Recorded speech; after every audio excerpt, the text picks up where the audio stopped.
రైతుల పట్ల కాంగ్రెస్ ప్రభుత్వం మొండి వైఖరిగా వ్యవహరిస్తుందని మాజీ మంత్రి ఎమ్మెల్సీ సత్యవతి రాథోడ్ అన్నారు. ఎలాంటి షరతులు లేకుండా 2 లక్షల రుణమాఫీ అమలు చేయాలని డిమాండ్ చేశారు. రుణమాఫీ విషయంలో ఎస్సీ, ఎస్టీ రైతులు తీవ్రంగా నష్టపోతున్నారని తెలిపారు. ఏకకాలంలో 2 లక్షల రూపాయల రుణమాఫీ చేస్తామని చెప్పి షరతులు పెట్టడం సరైంది కాదని, రైతులను కాంగ్రెస్ పార్టీ మోసం చేస్తుందని ఆగ్రహం వ్యక్తం చేశారు.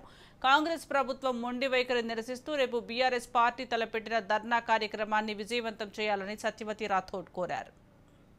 షరతులు లేకుండా రుణమాఫీ 2 లక్షల రుణాన్ని ఏకకాలంలో మాఫీ చేస్తామని చెప్పి ఓట్లెక్కించుకున్నాం. కొందరికి మాత్రమే ఇస్తాం, అనేక కొరీలు అనేక షరతులు పెడతామన్నట్టు ఈరోజు షరతులు విధిస్తాం.